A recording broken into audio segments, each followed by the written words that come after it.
Sabahınız xeyir olsun Touch Show tamaşaçıları. Sabahınız xeyir olsun bütün həmvətənlərimiz.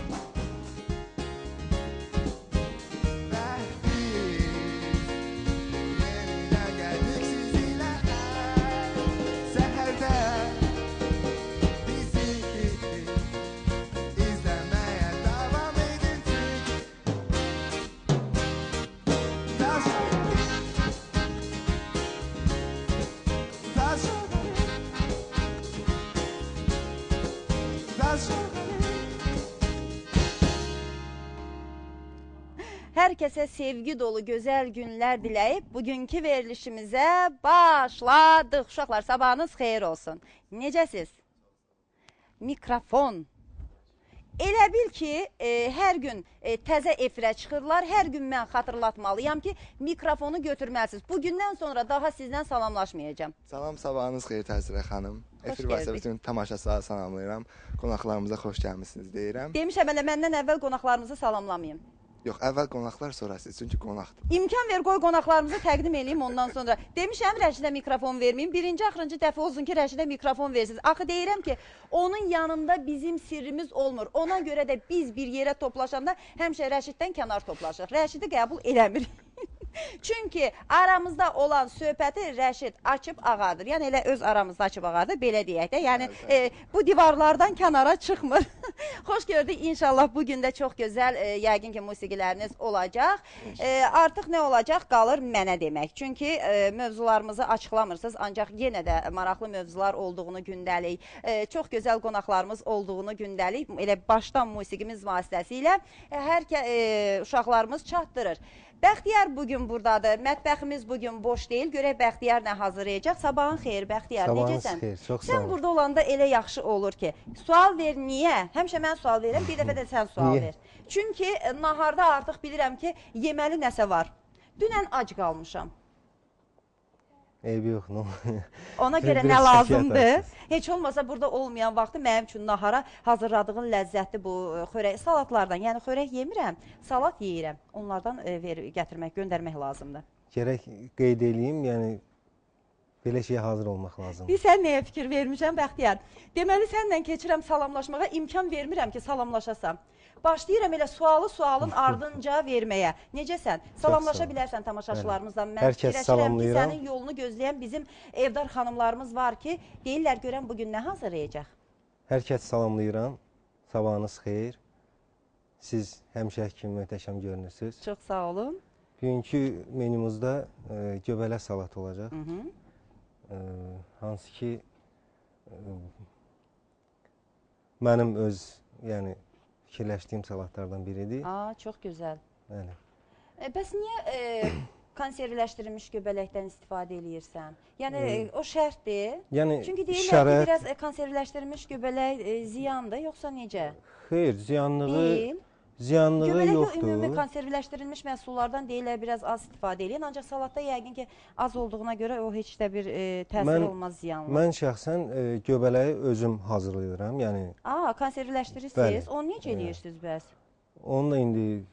İndisi yox, indi deyəcəksiniz. Verilişinizdə indi, gələcək verilişinizdə açıqlayarıq. Hə də bir mövzu verdim də sizə. Reseptin deyərik, hazırlayarlar evdə çox gözəl. Yəni, çətin də hazırlanmır, çox asan hazırlanır. Gözəl. Yaxşı, onda keçək bugünkü salatımıza. İstədim göbələyi necə konservləşdirmək lazımdır. Onu da öyrənim, ancaq ala bilmədim. Onu mən danışdım, verilişinizdə... Bir veriliş də olacaq, bir veriliş də olacaq. Bəs sonraki verilişlərimizdə necə danışacaqsan o haqda? Keçid ala, İnşallah, mövzu taparıq. İnşallah, buyurun.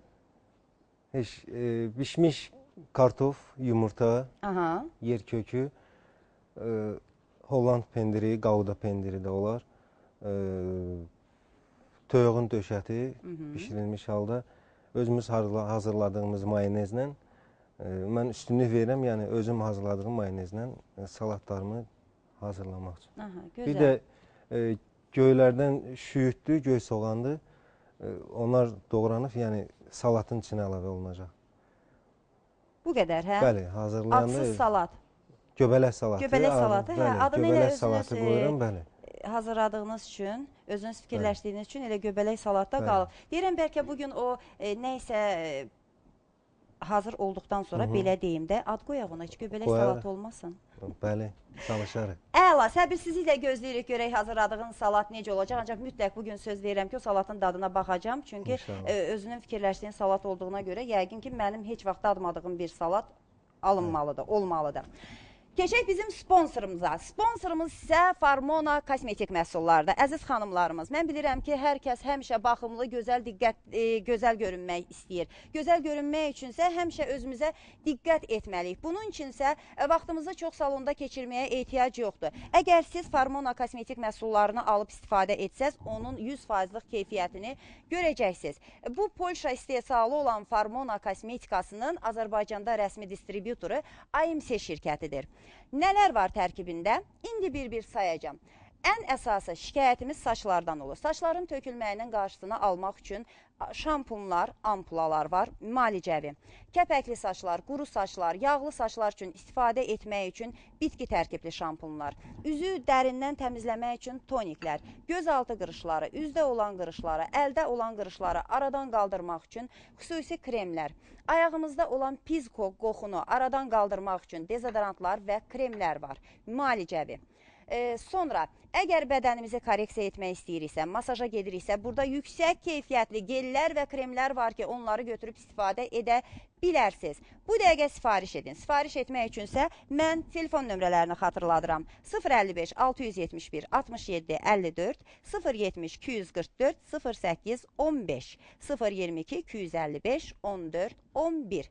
Azərbaycanın bütün bölgələrinə çatdırılır. Çatdırılması isə pulsuzdur. Sifariş edin, alın, siz də gözəl olun.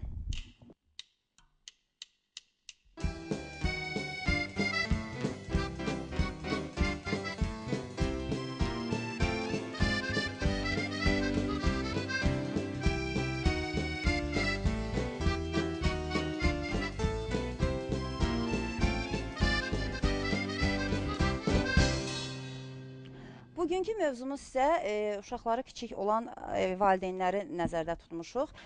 Onları mən elə gəlir ki, maraqlandıran bir mövzudur, çox aktual bir mövzudur. Qonaqlarımızla birgə bugün onu müzakirə edəcəyik. Belə deyək, müasir dövrün uşaqlarını cizgi filmi izləmədən təsəvvür etmək mümkün deyil.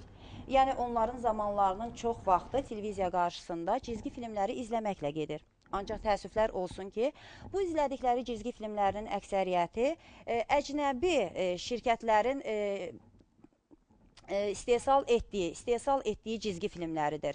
Bəs bu xarici cizgi filmlərinin bizim uşaqlara nə kimi təsiri var? Mənfi, müsbət. Bax, budur mövzumuz. Əgər sizi də maraqlandıran suallarınız olsa, 022 264 12 12 nömrələrimiz aktiv və bütün Taç Show tamaşaçılarının ixtiyarındadır. Arzu edən tamaşaçılarımız buyurub zəng vura bilərlər. Elektron ünvanımız isə taçshow@kpstv.az-dır.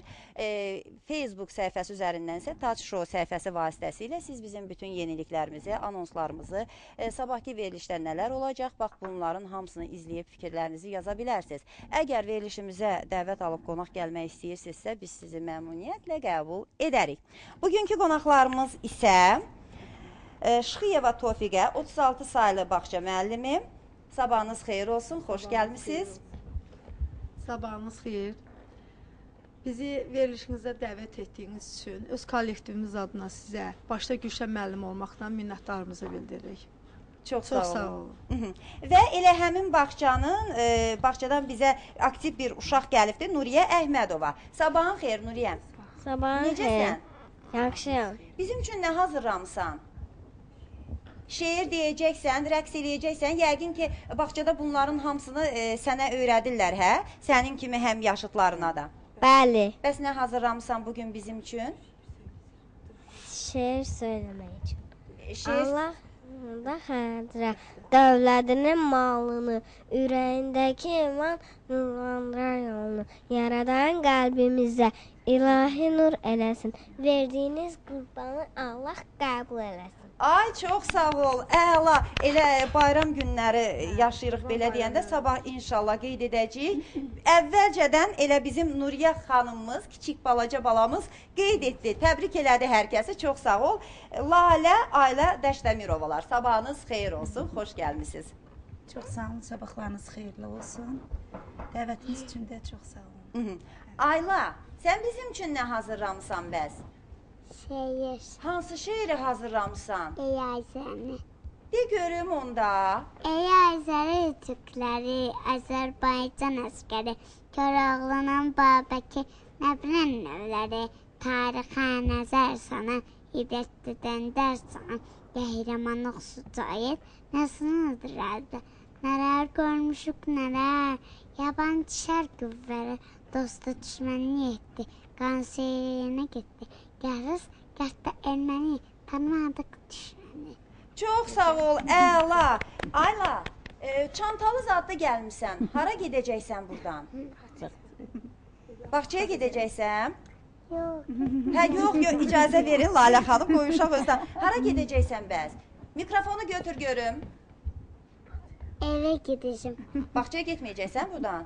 Bəh, bugün gəldim burada iştirak elədim. Buradan da əlinə fürsət düşdü, hə? Qaçacaqsan evə. Bağçanı sevirsən yoxsa evi? Evi, Niyə? Evdə bacın, qardaşın var səndən başqa? bacım var. Bacın var. Bacınla oynamağı sevirsən, yoxsa bağçada olan o rəfiqələrinlə, dostlarınla, öz həmyaşıdlarınla, öz yaşıdlarınla, belə deyək. Bacım, Bacınla oynama. Bacın neçə yaşı var? bacım 8. 8 məktəbə gedir, hə? Necə oxuyur? Yaxşı, Yaxşı. Bəs bağça yaxşıdır yoxsa məktəb? məktəb. Niyə? Niyə? Bax, orada nə var? Yəni orada yəqin ki, atan onun üçün gözəl albomlar alıb, dəftərlər alıb, çanta alıb, hə?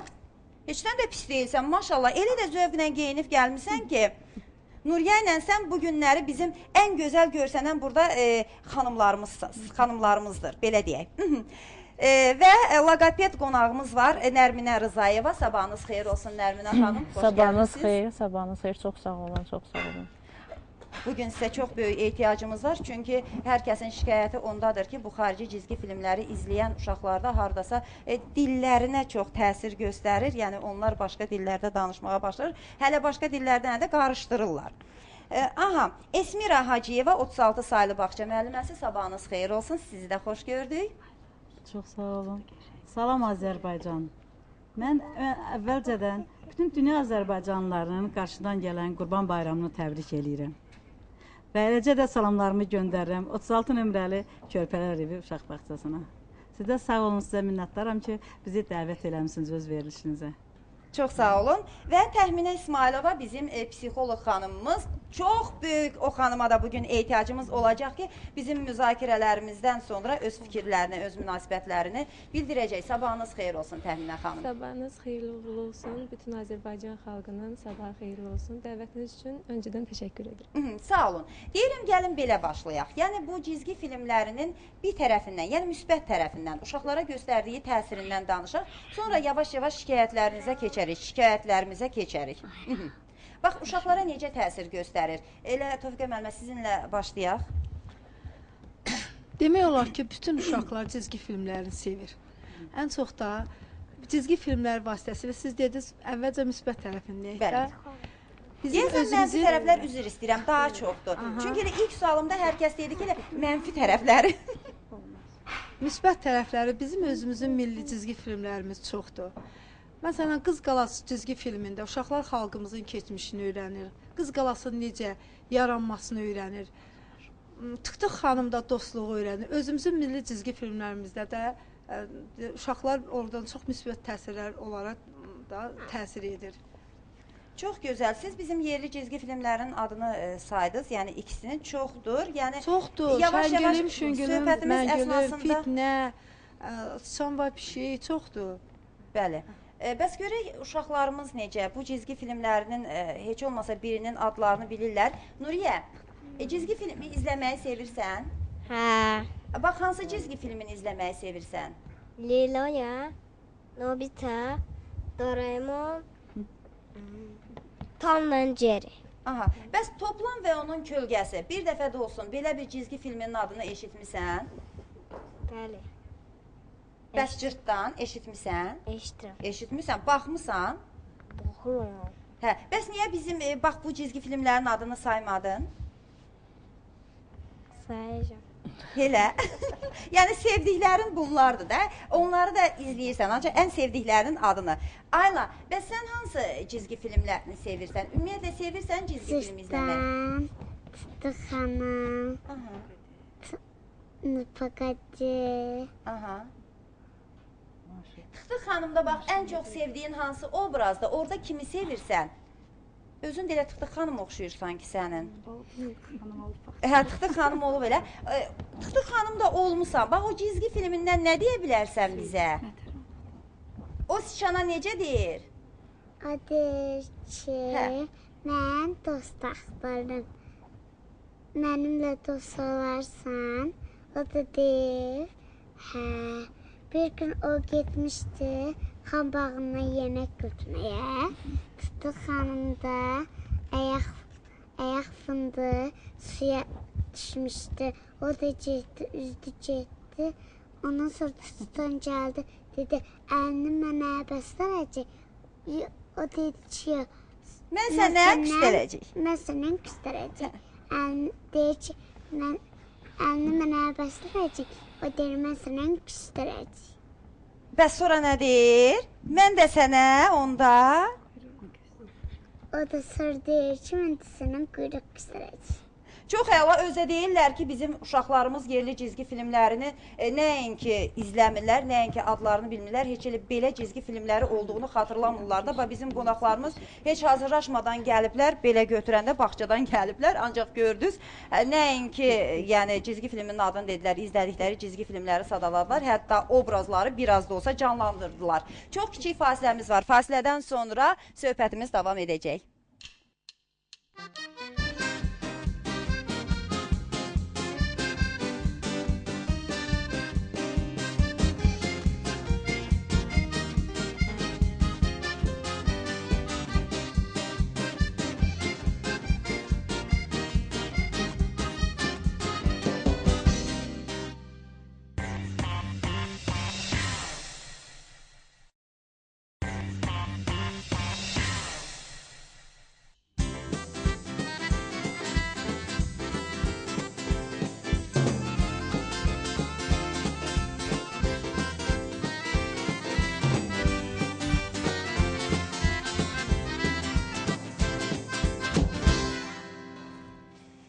Əla uşaqlar, təşəkkür edirəm. Həmişə bax bu gül kimi təzə və yeni ətirli olasınız. Aha. Təzə və ətirli olasınız. Yəni, fikirləşdin ki, Rəşid, gülün ömrü az olur, hə? Ona görə niyə bizi bənzətdi? Təzə, tər, gözəl. Çünki bizim hər gün yeni çiçəklərimiz olur. Buna görə də biz Ağ Çiçəyim Gül Salonuna təşəkkür edirik. Siz də əgər gözəl, tər çiçəklər istəyirsinizsə, onları yaxınlarınıza hədiyyə etmək istəyirsinizsə, xüsusi mərasimlərdə sifariş etmək istəyirsinizsə, onda gedin Ağ Çiçəyim Gül Salonuna. Ağ Çiçəyim Gül Salonunun ünvanı isə Şeyx Bahaddin 35-dir. Tənbəl tamaşaçılarımıza mən telefon nömrələrini xatırladım ki, sifariş də verə bilərsiniz. 022 256 78 04 050 555 16 00 555 585 16 00. Sponsorumuz isə bizim Farmona kosmetikalarıdır. Farmona kosmetikaları Polşa istehsalıdır və Azərbaycanda rəsmi distribütoru AMS şirkətidir. Burada siz saçın tökülməyinin qarşısını almaq üçün xüsusi şampunlar və ampulalar, kəpəkli saçlar, quru saçlar, yağlı saçlar üçün bitki tərkibli şampunlar əldə edə bilərsiniz. Üzü dərindən təmizləmək üçün toniklər, gözaltı qırışları, üzdə olan qırışları, əldə yaranan qırışları müalicə etmək üçün xüsusi kremlər, ayaqda olan pis qoxunu aradan qaldırmaq üçün dezodorantlar və xüsusi kremlər var. Bədəninizi korreksiya etmək istəyirsinizsə, masaja getmək istəyirsinizsə, bax, buradakı gellərdən və kremlərdən istifadə edə bilərsiniz. Əgər bir ay müddətində siz istədiyiniz nəticəni əldə etmiş olarsınızsa, bax, bunu 10 gündə etmiş olacaqsınız. Yəni, çox gözləməyəcəksiniz. Telefon nömrələrini xatırladıram ki, bu dəqiqə yığıb sifariş edəsiniz. 022 255 14 11 055 671 67 54 070 244 08 15. Bir şey də nəzərinizə çatdırım ki, Farmona kosmetikaları Azərbaycanın bütün bölgələrinə çatdırılır. Çatdırılması isə tam ödənişsizdir.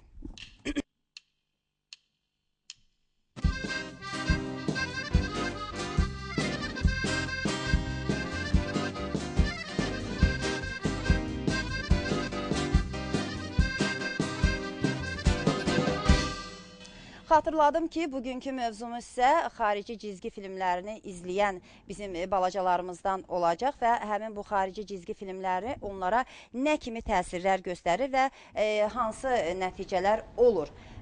Belə deyək, hansı cizgi filmlərinə, valideynə ilə müraciət eləyək, Lalə xanıma, hansı cizgi filmlərinə baxmaq yaxşıdır? Xarici yoxsa yerli? Siz hansıları məsləhət görürsünüz? Ancaq xahiş eləyirəm, burada tam səmimi. Çünki, bəli, əlbəttə siz təksizləyə bilərsiniz ki, bugün mövzumuz ətrafında yerli, ancaq belə götürəndə bizim uşaqlarımız heç onu demirlər. Keçəcəyik niyə görə onu demirlər? Buyurun. Bəli, mən fikirləşirəm ki, hərəsinin özünə məxsus öz yeri var. Öz yerli cizgi filmlərimizin də, xarici cizgi filmlərimizin də özünə məxsus yeri var. Belə ki, uşaqlar hər tərəfli böyüyür. İndiki sivil dünyamızda, inkişaf etmiş ölkəmizdə. Bu baxımdan ki, uşaqlar yerli filmlərimizə baxır. Amma xarici cizgi filmlərində də dünya görüşləri bir başqa cür formalaşır. Bir başqa cür inkişaf edir. Məsəl üçün, mən öz qızımdan Aylanı misal çəkə bilərəm. Aylanın hələ ki 5 yaşı tamam olmayıb. Amma Ayla baxır. Yeri cizgi filmlərinə, müqayisəli şəkildə cizgi filmlərinə biz evdə də onu başa salırıq, izah edirik. Məsəl üçün, izah eləyə bilərəm ki, belə Ayla baxır rus dilində, Nupaqadi baxır. Orada baxır rus dilində bir sözlər maraq oyanır uşağı, xarici dillərə. Ki, ata, ana, yəni bu söz nədir, bu burada nə dedi, bu hansı musiqidir. Ondan başqa, Ayla hansı musikdir, orada ingilisində bir mahnı örgənmişdir. Ayla, Dorimo deyəsən. Oradan yəni uşaqdır, həvəsir xarici dil, ingilis dilinə, rus dilinə. Belə, yəni mən çox... Düzdür, mənfi xüsusiyyətləri də var, qeyd edilmək olar. Amma müsbət baxımından mən uşağa gün ərzində icazə verə bilirəm ki, 15-20 dəqiqə ən azından baxsın. Yəni, sevdiyi bir cizgi filmini seçib baxsın. Valideyn nəzarəti altında çox aqressiv cizgi filmlərini istisna eləməklə baxa bilər. Yerli cizgi filmlərimizə də, xarici cizgi filmlərinə də. Mən belə düşünürəm. Bax, Nərminə xanım, Lalə xanım söylədi ki, haradasa dil öyrənmək üçün. Bəs bunun uşaqların danışığına təsiri nə qədərdir? Demək olar ki, cizgi filmlərin uşağın inkişafında, hər tərəfli inkişafında böyük rolu var. Nəinki nitqində, ümumi inkişafında da. İndi mən qüsurlu uşaqlarla daha çox işləyirik. İndi birinci valideyn uşaq müayinəyə gətirəndə mənim ilk sualım onu olur ki, cizgi filmlərinə baxırmı? Çünki əgər uşaq 3 yaşında, 2 yaşında, 3 yaşında uşaq cizgi filmlərlə heç cürə maraqlanmırsa, baxmırsa, demək uşağın hansısa bir valideyn həyəcanlanmalıdır. Çünki uşaq əslində cizgi filmlə maraqlanmalıdır. Əgər baxmırsa, demək o uşağın başa düşmür. Oradakı hərəkətləri, oradakı süjet xəttini izləyə bilmir, anlamır. Bu da valideyn üçün bir həyəcan siqnalı olmalıdır ki, uşaq nəyə görə cizgi filminə baxmır. O ki, qaldı dil öyrənməyinə, nəinki dil öyrənməyinə, cizgi filmlərin indiki həyatımız çox sürətlə inkişaf edir, özünüz də görürsünüz. Bunun üçün xanımlarımız çox vaxtı məşğul xanımlar olur. İndi özünüz bilirsiniz ki, bütün işləyən xanımların vaxt məhdudiyyəti var. Heç nəyə vaxtları çatmır, öz uşaqlarına hətta belə vaxtları çox az olur. Ona görə də uşaqlar çox vaxtlarını televizorun qabağında keçirdirlər. Demək olar ki, bizim uşaqlarımızı cizgi filmləri tərbiyə eləyir. Bu da cizgi filmləri birbaşa hər şeyə təsir göstərir. İnsan münasibət qurmaqlarında, nitq bacarıqlarında, həyata baxışlarında, elə həmçinin başqa əcnəbi dillərə münasibətlərində də böyük rolu var. Bəs indi siz, qoy Təminə xanıma belə bir sual verim ki, Təminə xanım, bir psixoloq kimi siz nə məsləhət görürsünüz? Təsirindən əvvəlcə deyərsiniz, sonra mənim bu birisi sualıma cavab verərsiniz ki, bax, xarici cizgi filmlərini izləyən bizim balacalara xarici filmlər necə təsir göstərir? Ümumi cizgi filminin göstərdiyi təsirdən sonra xarici cizgi filmlərinin göstərdiyi təsiri deyərsiniz. Buyurun. İlk öncə müsbət təsirlərini cizgi filmlər uşaqlar... Mikrofonu zəhmət olmasa açın. Buyurun. Cizgi filmlər uşaqlar üçün, yəni müsbət tərəfləri ondan ibarətdir ki, burada uşaqlar öyrənirlər. Məsələn, nə kimi öyrənirlər? Türklərdə belə bir cizgi film çəkilib, Zəlzələ necə baş verir? Zəlzələ baş verən zaman uşaqlar necə davranmalıdırlar? Həyəcanlanmadan. Bunu izləyən uşaqlar, bunu izləyən zaman anlamırlar ki, onlar həm də öyrənirlər. Sadəcə onlar izləyirlər. Ancaq həqiqətən də araşdırmalar sübut edir ki, məsələn, onlar məktəb zamanı və yaxud evlərində zəlzələ baş verəndə həyəcanlanmadan çox təmkinli şəkildə, məsələn, gedib harda dayanmalıdırlar, necə reaksiya verməlidirlər, bunları artıq öyrəndikləri üçün bunları göstərirlər. Bir də ki, məsələn, cizgi filmlərində əgər yaxşı modellər, xarakterlər göstərilirsə, uşaq oradan yaxşı müsbət şeylər götürə bilir. Məsələn, Pepe cizgi filmində, indi çox təəssüf ki, mən yerli cizgi filmlərin adlarını o qədər çəkə bilməyəcəm. Çünki özünüzün də bildiyiniz kimi Azərbaycanda o qədər də yaxşı istehsal getmir hal-hazırda cizgi filmlərindən bağlı. Ancaq məsələn, türklərdə Pepe cizgi filmində sırf öyrədicidir. Demək olar ki, 3 yaşdan 6 yaşa qədər uşaqlar burada öyrənir. Bunu da xüsusi qeyd etmək istəyirəm ki, uşaq şəxsiyyətinin 80%-i 3-6 yaşda formalaşır. 80% çox böyük bir göstəricidir. 6 yaşa qədər formalaşdığı üçün uşaqlarımızı biz o qədər düzgün istiqamətləndirməliyik ki, bunlar artıq məktəbli dövründə, yeniyetməlik dövründə, erkən gənclik dövründə biz artıq onlarla necə davranmalı olduğumuzu və o yaxşı göstərdiyimiz, necə əkərsən, elə də biçərsən, onlar bizə yaxşı da qaytarsınlar. Pepe cizgi filmində onlar məsələn bölüşməyi, dostlaşmağı öyrənirlər. Yəni bu kimi cizgi filmlərə böyük-kiçik yerini bilməyi, baxmaqları məsləhət görülür. Sadəcə nəzarətlə, mütləqdir ki, valideyn nəzarəti ilə baxılsın.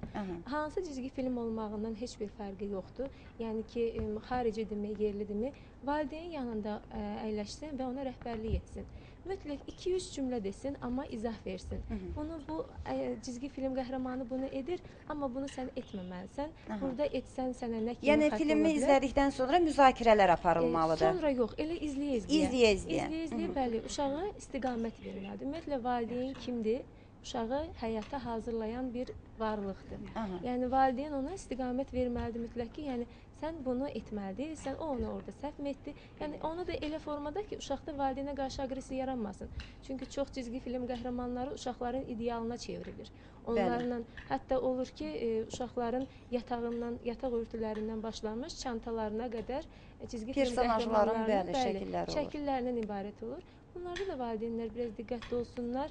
Ola bilər ki, məsələn, maksimum bir çanta ala bilərlər və yaxud da ki, bir kofta ala bilərlər. Amma yəni başdan aşağı hər bir şeyləri cizgi film qəhrəmanından ibarət olmasın. Çünki uşaq artıq onu valideynləri deyil, onu özünə model götürür. Bu da uşağın gələcəyi üçün və bu yaşı üçün də çox böyük təhlükə törədə bilər. Xarici cizgi filmlərini dediniz, bayaq da qeyd etdim. Xarici cizgi filmlərinə uşaqlar valideynlə birlikdə baxa bilərlər. Mənfi təsirlərini dediniz, hələ danışmayaq, ona görə hələ bu haqda danışmıram. Amma çox yaxşı olar ki, hansı cizgi film izləməklərinə fərq olmayaraq valideyn yanlarında əyləşsin. Yəni valideynlərin çoxu, bayaq da xanım qeyd etdi, boş zamanları olmadığı üçün deyirlər. Kimisi yemək yedizdirə bilməyəndə istifadə edir. Amma heç də deməsinlər ki, cizgi filmdə də uşağa nə kimi zərər ola bilər? Heç də elə deyil, gəlib baxsınlar. Bir də zaman müddəti var da. 3-4 saat uşaq televizor qarşısında əyləşməməlidir. Maksimum yarım saat. Maksimum yarım saat uşaq gün ərzində televizor izləməlidir. Yəni cizgi film, məktəbə qədər dövrdən əlbəttə söhbət gedir. Yaş artdıqca zaman da artmalıdır. Ancaq o, bilirsiniz, uşaqların sosiallaşmağına çox təsir göstərir. Uşaq artıq cizgi filminə baxdıqca reallıqdan ayrılır, dostlaşmaq istəmir, özünə qapanır. Artıq onun orada dostu da var, artıq onun orada sevdiyi baş qəhrəmanı da var. Oturacaq, bütün günü izləyəcək. Bütün günü icazə versən, uşaq televizor izləyəsidir. Çox sağ olun Təminə xanım. İndi siz dediniz ki, valideynlər hardasa uşaqlarla bərabər cizgi filmləri izləməlidirlər. Hətta cizgi filmlərini onlar özləri seçməlidirlər. Bəzi valideynlər də Sovetin dövründə çəkilmiş cizgi filmlərini uşaqların izləməsini istəyirlər, çalışırlar. Ancaq uşaqlar müasir cizgi filmlərini izləməyi istəyirlər. Bax, bu müasir cizgi filmlərində uşaqları cəlb edən nədir? Belə, buyurun. Müasir cizgi filmləri həddindən artıq rəngarəngdir. Həm rəngarəngdir, həm də süjetlər bir-birini tez əvəz eləyir. Yəni uzun müddətində əgər Tıktıq xanım bir yerdən o birisi yerə gedəndə müəyyən bir vaxt keçirsə, bizim də artıq həyatımız çox sürətlə inkişaf elədiyindən uşağın hövsələsi çatmır ki, onu axıra qədər izləsin. Başa düşürsünüz? Amma əcnəbi cizgi filmlərdə o hərəkətlər, dinamika var, o hərəkətlər tez-tez olur. Süjetlər bir-birini tez-tez əvəz eləyir. Ona görə də uşaqlara o daha maraqlıdır. Çünki süjetdə rəhlər tez-tez dəyişir, o da uşağı daha çox cəlb eləyir. Amma bizim öz multfilmlərimizdə hərəkətlər yavaş-yavaş olur. Nəyə görə? Çünki bizim cizgi filmlərin məqsədi başqadır. Bizim cizgi filmlərimizin məqsədi uşağı öyrətməkdir, öz ənənə, tərbiyələndirməkdir. Amma xarici cizgi filmlərin məqsədi uşağı əyləndirməkdir. Ona görə də nəyi çox sevər uşaq, nəyə daha çox üstünlük verir? Əyləncəyə, yoxsa öyrənməyə? Əlbəttə ki, əylənməyə. Ona görə də üstünlük verirlər. Bəli, Nərminə xanımın sözünə qüvvət bir şey demək istəyirəm ki, televizor ümumiyyətlə aktiv varlıqdır, uşaq pasiv. Orada hərəkətlər çox sürətli devr eləyir. Bu da uşaqlarda nəyi göstərir? 3-4 saatdan çox televizor izləyən və yaxud da 3-4 saat televizor izləyən uşaqlarda hiperaktivlik və diqqət əksikliyi yaranır. Mənə müraciət edənlərə, valideynlərə ilk məsləhət gördüyüm, əgər hiperaktivlik problemi ilə müraciət ediblərsə, məsləhətim ilk öncə olur ki, televizoru ümumiyyətlə dayandırsınlar bir müddət və yaxud da ki, sadə azalsın.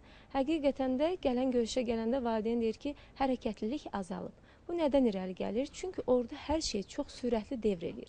Məsələn, indi mən burada əyləşmişəmsə, ola bilməz ki, mən bu dəqiqə hansısa bir dəniz kənarında olum və yaxud da ki, samolyotda olum. Ola bilməz.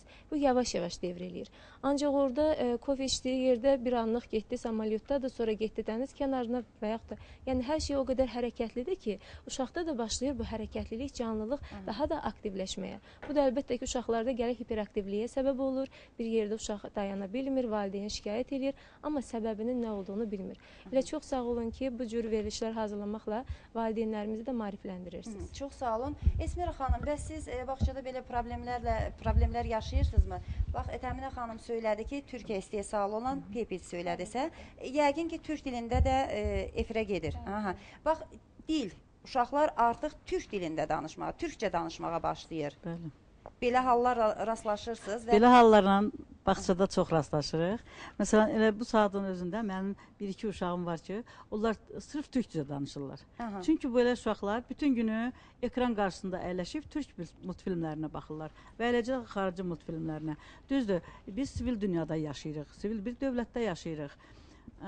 Uşaqlarda hər maraq olmalıdır, hər bir cizgi filminə. Amma nə dərəcədə baxır, onun yaxşılığına, pisliyinə. Düzdür, cizgi filmlərin içərisində yaxşısı da var, xoşa gəlməyənlər də var. İndi onun haqqında sonra danışarıq. Amma bunların uşaq həyatında 3-6 yaş dövründə uşaqlara cizgi filmlərinə maraq daha güclü olur.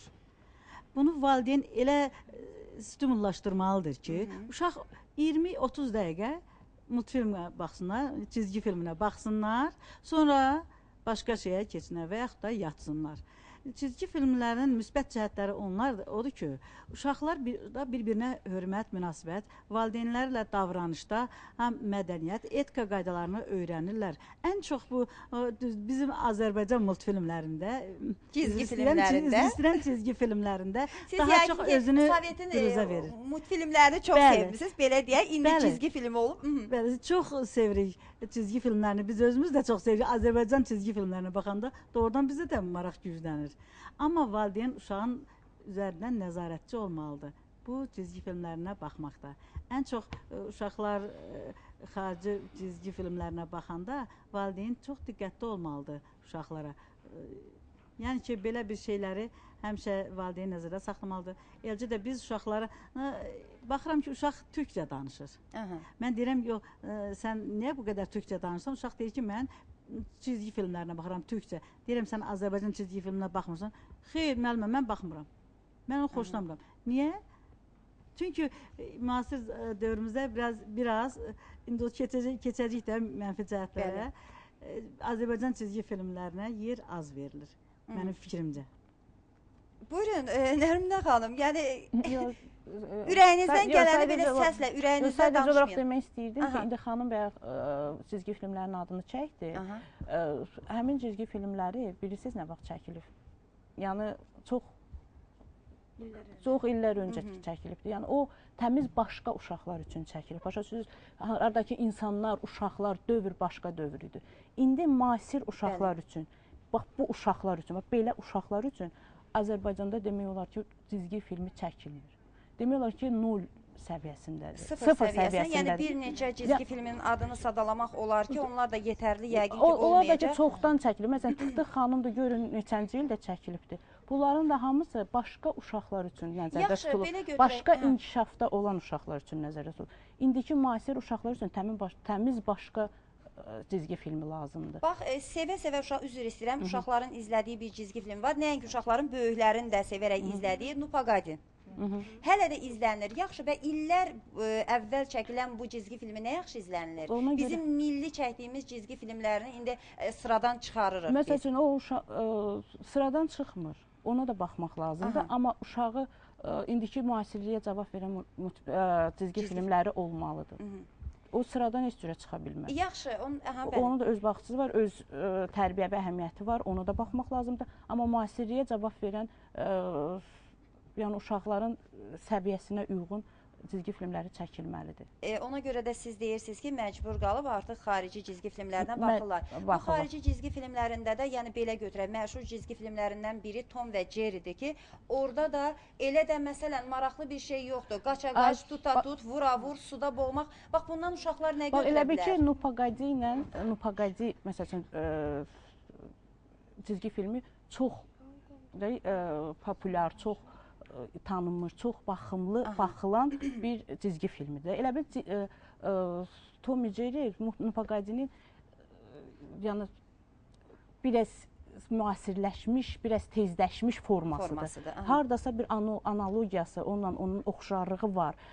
Cizgi filmi demək olar ki, məsəl üçün, mən əgər uşağım balaca olsaydı, heç sabah mən Tom və Jerry cizgi filminə icazə verməzdim baxmağa.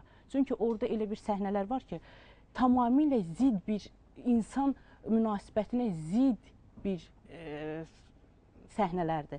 Orada bir səhnə var, sıçan götürür pişiyin quyruğunu salır şəbəkədə, toka salır. O da tükləri belə durur, sonra oradan quyruğunu çıxardır, qaçır bu sıçanın dalından. İndi bu necə ola bilər? Yəni uşaq buradan nə götürməlidir? Artıq fikrinin formalaşmasını başqa istiqamətə yönləndirəcək. Nə ola bilər? Birinci başqasına zərər getirmək. Hələ başqasının deyil, yəni heyvan, yəni heyvanlara qarşı. Hələ də təhlükəyə, o təhlükəli bir şeyi təhlükəsiz kimi yəni qeyd edə bilər ki, bu təhlükəsizdir, bu şəbəkə təhlükəsizdir, tok təhlükəsizdir. Bu necə ola bilər? Əgər 3 yaşında uşağa biz bunu desək ki, tok təhlükəsizdir, buradan oldu, sonra durdu, qaçdı. Bu ola bilərmi? Ancaq mənfi təsir göstərə bilər də, mənə elə gəlir ki. Yaxşı, tərbiyəvi cəhətdən siz söylədiniz ki, heç məsləhət görmürsünüz. Bəs elə hansı ki, elə türk istehsalı olan Baby dedilər. İndi mən izləməmişəm, ona görə adında Pepe cizgi filmində hardasa deyirsiniz tərbiyəvi cəhətlər çoxdur. Ancaq orada da dil söhbəti gedir ki, artıq uşaqlar doğrudan da dil dəyişir. Türk dilində də, türkçə danışmağa başlayırlar. İndi mən də gəldim, mən bayaq dediyim söhbətdə də, biz istəyərdik ki, mütəxəssislər ümumiyyətlə istəyərdik ki, bizim özümüzün o səviyyədə cizgi filmlərimiz olsun. Gözəl. Tıxtıq xanım olsun, Qız qalası olsun, bu ənənədir, bu tarixdir, bu mədəniyyətdir. Amma ki, axı, müasir üslubda, müasir uşaqların tələblərinə cavab verən cizgi filmi niyə yoxdur? Niyə türk dilində bunu baxmalıdır? İstehsal edən şirkətlərdən oldu. Təminə xanım, üzr istəyirəm, fasiləmiz var. Söhbət deyəsən qızışıb, fasiləni unutmuşuq. Çox qısa fasiləmiz var. Fasilədən sonra davam edəcəyik.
çox gözəl deyirəm, sponsorumuzu təqdim edim, sonra keçəcəm ailəyə. Nəysə, ailə rəqs etmək istəyirdi. Sonradan küstü, görək onu kim küstürdü? Özdə onun canlandırdığı bir obraz idi. Gözləyirdi ki, uşaqlar bu qısa müddətdə, qısa arada hazırladılar ki, rəqs edəcək. Heç nə olmaz, biraz sonra davam eləyərik. Küstürüblər uşağı, o yüzdən, ona görə.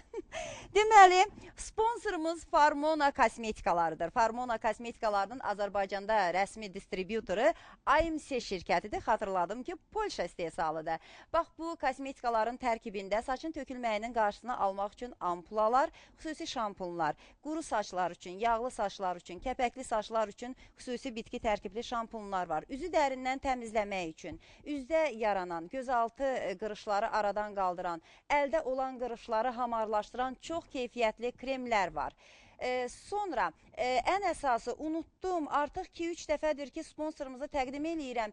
Çivzələri, ləkələri, əziz bəylər, bax, siz də istifadə eləyə bilərsiniz. Hər zaman zəif vurursunuz, deyirsiniz ki, üzümüzdə çivzələr var, xanımlar deyir ləkələr var, kişilərdən çox çivzələr olur. Bunu aradan qaldırmaq üçün, bax, bitki tərkibli kremlər var ki, siz də alıb istifadə edə bilərsiniz. Ayaqda olan qoxunu aradan qaldırmaq üçün xüsusi kremlər və dezodorantlar var. Bədən üçün gellər, masaj üçün kremlər var. Alıb istifadə etdikdən sonra bunun keyfiyyətini artıq görəcəksiniz. Bir şey nəzərinizə çatdırım ki, Farmona kosmetik məhsulları Azərbaycanın bütün bölgələrinə çatdırılır. Çatdırılması isə pulsuzdur. Bax, bu dəqiqə yığın, sifariş edin, telefon nömrələri xatırladıram.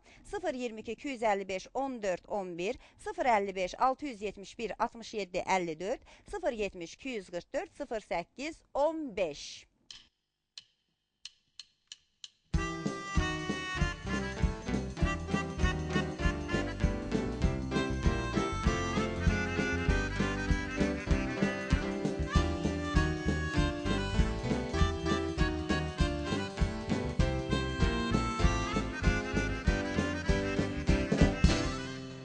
Çox sağ olun uşaqlar. Bəxtiyar, nə hazırladın, necə hazırladın? Xahiş eləyirəm, salatımızın tərkibini xatırla, adı göbələk salatıdır. Belə götürək, Bəxtiyarın özünün fikirləşdiyi gözəl bir salatdır. Tərkibi isə nədən ibarətdir, indi özü deyəcək.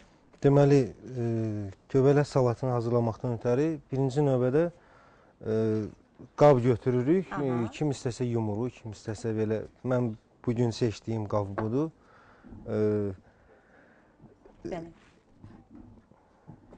Birinci növbədə mətbəx salafanından qabı örtürük. Salat hazırlayacağımız qabın içərisini örtürük. Niyə örtürük ki, sonra onu çıxaracağıq? Bəli, sonra bunu çıxaracağıq. Elə sən də hazırladığın hər bir şeyi verirsən soyuducuya, soyuducuda qalır, sonra da ududura bilmirəm. Yox, bu soyuducuya yiyiləndən sonra gedəcək. Elə, hə? Yarısı yiyilən, yarısı gedəcək. Bəli, birinci növbədə göbələyi düzürük. Konservləşdirilmiş göbələyi götürürük, alt hissədən onu düzürük. Bəli, düzürük. Onun üstündən indi qat-qat, yəni bişmiş kartof, yumurta, indi yer kökü, bir üzr istəyirəm, yumurtanı sarılı, ağlı birgə edirsiniz, yoxsa? Bəli, yumurtanı sarılı, ağlı bir yerdə edirik. Deməli, göbələk... Ürəyimi üzdün, ay Bəxtiyar, de! Göbələk, onun altından göyü vururuq ki, yəni... Şüyütlə göy soğan. Sonunda səni öyrədəcəm, məni kimi belə tələsik danışmağa, az qalıb, bir şey qalmayıb. Hələ harasıdır bu? Deməli, göy vururuq, üstündən budur, yəni belə başqa bir qabda mayonezlə qatırıq, yer kökünü, kartovu, yumurtanı, toyuğun döşətini, belə qatdıqdan sonra yəni qaba yerləşdiririk. Üzr istəyirəm Bəxtiyar, yəni bizim lay-lay düzəcəyimiz ərzaqları biz əvvəl başqa bir qabda mayonezlə qarışdırırıq. Adətən biz düzüb sonra mayonez çəkərdik. Bəli. İndi fərqli eləyirik. Bunu belə eləyirik ki... Bu mənim axlıma gəlməyib. Bunu belə edirik ki, yəni salata verdiyimiz dekor yəni ki zay olmasın. Budur. Holland pendiri yəni bir ara qatında vururuq.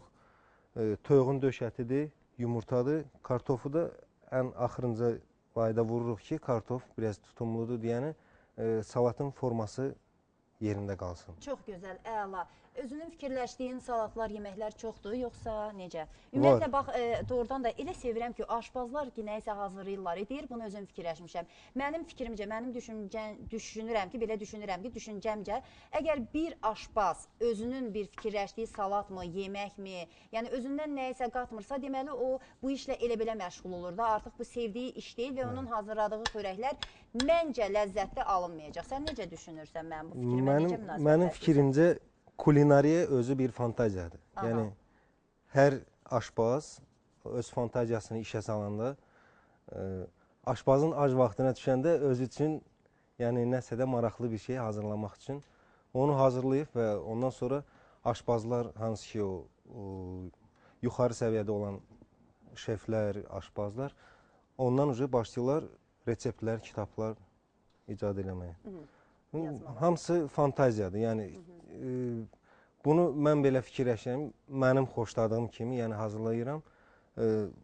Bunu da ortalığa çıxanda istəyirəm ki, bunu yiyən adam ona da xoş gəlsin, ləzzətlə yesin. Müştəri ləzzətlə yesin. Təqdim elədiyin insana ləzzət versin. Bəxtiyar, bəs şirniyyat heç hazırlamırsan. Məsələn, elə şirniyyatlar var ki, heç ocaqdan, yəni hazır məhsullardan istifadə eləyirsən də.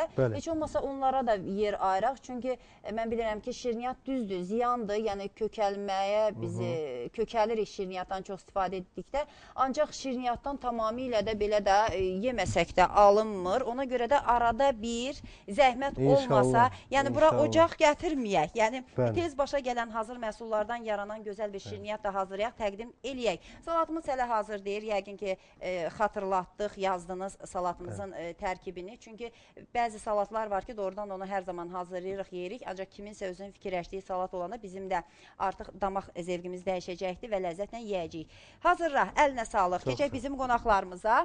Deməli, fasilədən əvvəl biz məşhur olan bu uşaqların da, böyüklərin də sevə-sevə izlədiyi Tom və Jerry'dən danışdıq. Hansı ki, orada da qəddarlıq da var, xeyirxahlıq da var. Bütün günü qaçırlar, tuturlar, tutan kimi bir-birlərini incidirlər. Yəni, bunun uşağa təsiri Təxminə xanım nə qədərdir, necədir? Tom və Jerry cizgi filmi belə qeyd eləmək olar ki, şiddətə sevimli maska ilə bir geyindirilib, uşaqlarımızın beyninə işləyirik. Yəni, bu cizgi filmdə siz dediyiniz kimi qaça-qaç, vurmaq, bunlar hamısı başdan ayağı ilə gedir də, yəni başqa filmdə heç nə izləmirsən. Bunu qeyd etmək istəyirəm ki, uşaqlarda məktəbə qədər devirdə xəyalla reallığı ayırt eləmək, seçmək, yəni hələ ki olmur. Yəni, çox az bir formada seçə bilirlər. Uşaq baxır ki, məsələn, Jerry Tomun başına nə qədər oyun açır da, cizgi film boyunca. Uşaqda da belə bir fikir yaranır ki, hə, mən də bunu kiməsə edə bilərəm və bunun nəticəsində ona heç nə olmayacaq. Axı, çünki gördüyü odur. Onu necə görür? Uşaqlar 3-6 yaş müddətində 2 yaş yarımından başlayaraq 6 yaşına kimi təqlid etməyə başlayır.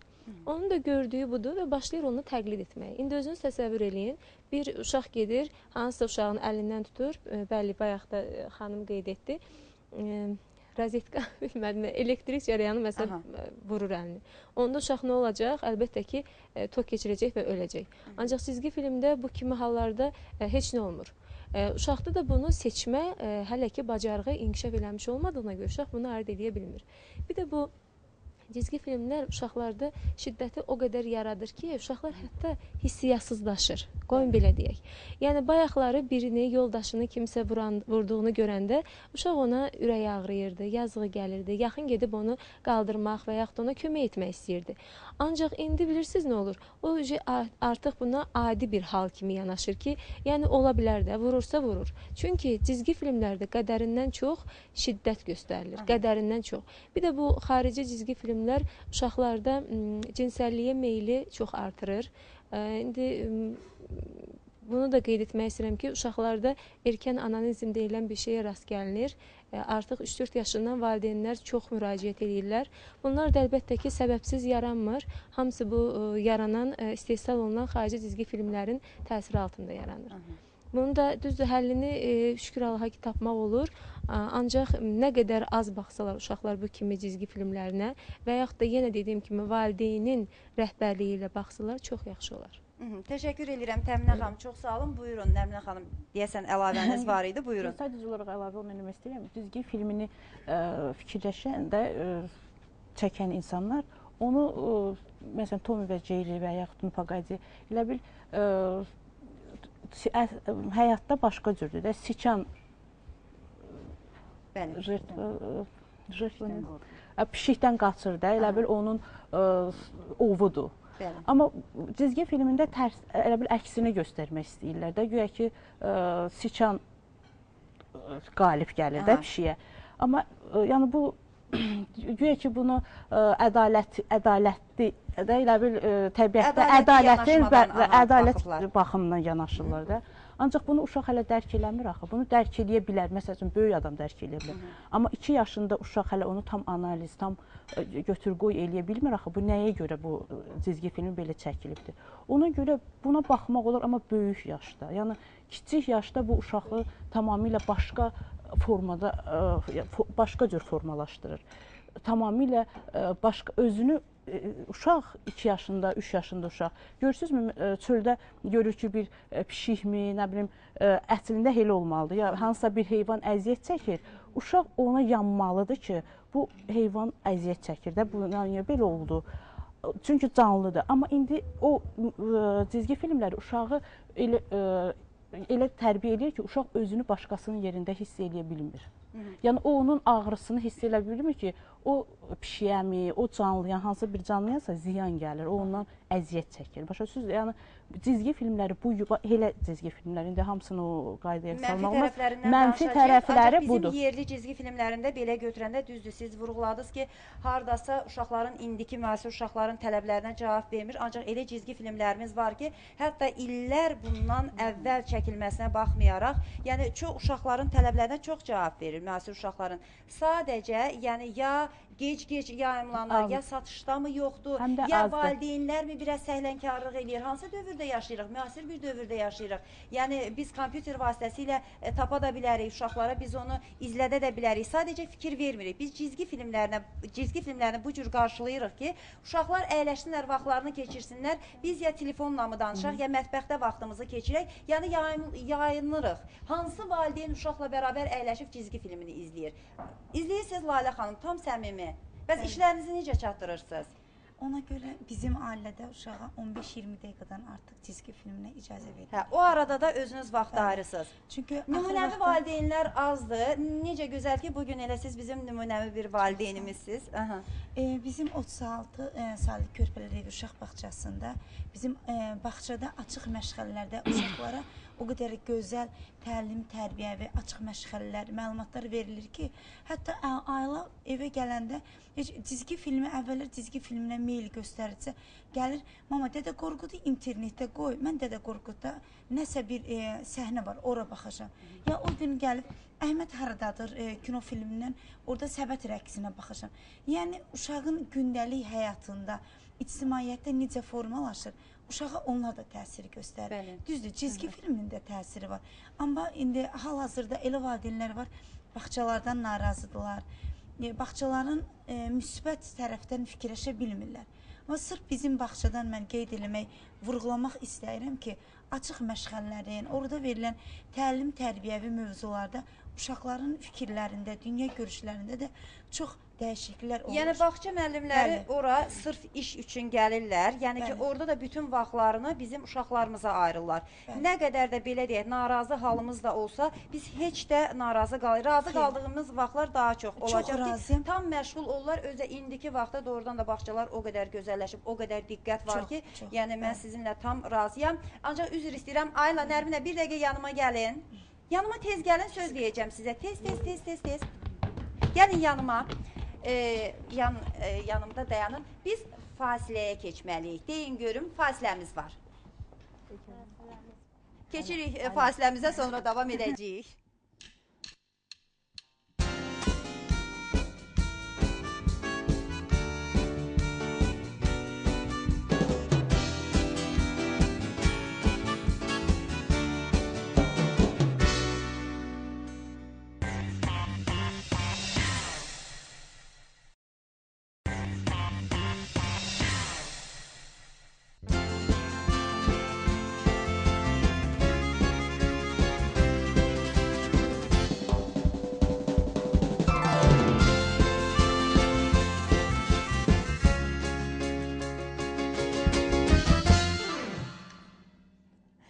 bizim musiqiçilərə də bir fürsət lazım idi ki, elə əllərinə düşən fürsətdən görün necə gözəl istifadə elədilər. Elə sevirsiniz cizgi filmlərini? Yaxşı, gələcəm sizin yanınıza. Qoy keçim sponsorumuza təqdim eləyim. Sizlə kimin nə işi var? Əsas insanlara, bizim tamaşaçılarımıza gözəl olmaq lazımdır ki, gözəllik də hardadır? Kosmetikalardadır ki, Farmona kosmetik məhsullarından əgər siz alıb istifadə etsəz, doğrudan da çox baxımlı, çox gözəl olacaqsınız. Tərkibində nələr var? İndi deyəcəm. Saçın tökülməyinin qarşısını almaq üçün şampunlar, ampulalar, kəpəkli saçlar, quru saçlar, yağlı saçlar üçün bitki tərkibli, çox gözəl keyfiyyətli şampunlar, üzü dərindən təmizləmək üçün, gözaltı qırışları, üzdə olan qırışları, əldə olan qırışları aradan qaldırmaq üçün xüsusi kremlər var. Üzdə olan ləkələri, çivzələri müalicə etmək üçün çox gözəl, keyfiyyətli kremlər, ayağın pis qoxusunu aradan qaldırmaq üçün dezodorantlar və kremlərimiz var.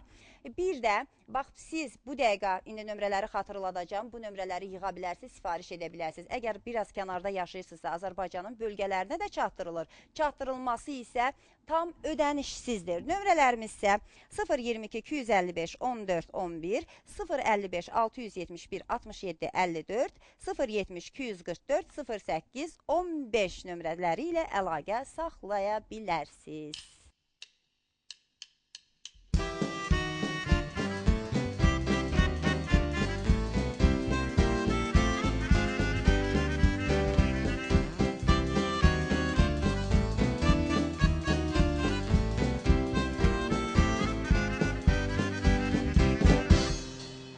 Çox sağ olun. Cizgi filmlərinin hardasa bir tərəfini, müsbət tərəfindən danışdıq. Mənfi tərəflərində biraz az dayandıq. İndi mənfi tərəflərinə keçirik ki, görək, indi məşhur olan Maşa və Ayı cizgi filminin təsiri altında böyüyən uşaqlarımızı milli ruhda tərbiyə etmək mümkündürmü, yoxsa yox? Ancaq sualımı yəqin ki, bildiniz, biraz sonra cavab verəcəksiniz. Mən bizim uşaqları yanıma çağırmaq istəyirəm. Bu arada da sizə verdiyim sual yadımdadır, deyəcəksiniz. Gəlin yanıma bir dəqiqə. Ayla gəl, Nərminə gəl. Ayla, hə, gəl canım mənim. Evdə ananla bərabər, anan səninlə bərabər cizgi filmi izləyir? Yox. Hə, mikrofon verməmsiniz. Deyirlər, uşaq evin aynasıdır axı. Götürün mikrofonu, gəlin yanıma. Hə, Nuriyə, sən də mikrofon götür, gəl görüm. Adları qatıb qarışdırmışam yenə, hə. Cizgi filmini izləməyi sevirsən, hə? Hə. Anan səninlə bərabər izləyir cizgi filmini? Yox. Yox. Bəs, məsələn, gəlir arada baxırmı ki, görüm sən hansı cizgi filmini izləyirsən, hə, baxır? Ona baxır, ona diqqət eləyir, o olmalıdır. Yaxşı, bəs nə qədər izləyirsən? Bax, televizorun qabağında, televiziyanın qarşısında oturub nə qədər cizgi filmini izləyirsən? Çoxlu. Çoxlu, hə? Çoxlu, yəni, anan gəlib səni qaldırana qədər ki, aha, vaxtdır, qalx çörəyini ye, ya yat, ya da ki, biraz məşğul ol, deyir. Ayağımı necə yerə döydümsə, uşaq çevrildi, mənə baxdı. Mən də anayam. Hə. Seçmir, hə? Yəni, bax, izlədiyin cizgi filminə, baxmaq istədiyin cizgi filmlərini özün seçirsən, yoxsa anan? Özüm. Özün, çox gözəl. Ayla, nə işarə eləyirsiniz, Lalə xanım? Vaxt itirdim, vaxt itirdim. Ayla, anan səninlə bərabər cizgi filmi izləyir, qızım? Yox. Yox. Bəs özün çox baxmaq sevirsən cizgi filminə, yoxsa az? Az. Az? Nə qədər baxırsan, bax? Yaxşı, cizgi filmi qutardı, sonra nə iş görürsən? Sonra gedirəm mamamı kömək eləyirəm. Kömək eləyirsən? Mətbəxdə kömək eləyirsən? Yoxsa harada? Ev yığışdırırsan? Ev yığışdırıram. Ev yığışdırırsan? Bəh. Öz otağını özün yığışdırırsan, yoxsa necə? Özüm. Hə, bəs xörək hazırlamaq necə? Bacarırsan? Hə? Yaxşı, o hələ... Sorçun deyil, niyə az baxırsan? Niyə az baxırsan bəs cizgi filminə? Xoşlanmır. Xoşlanmırsan, yoxsa anan qoymur. Görsən, tam əksini danışırsan. Yəni, anan deyir ki, biz deyirik 10-15 dəqiqə baxmaq lazım. Sən də deyirsən, uşağın öz sevmirmiş cizgi filminə baxmağa. Əyləşin, çox gözəl, bax, belədir də. Uşaqlar...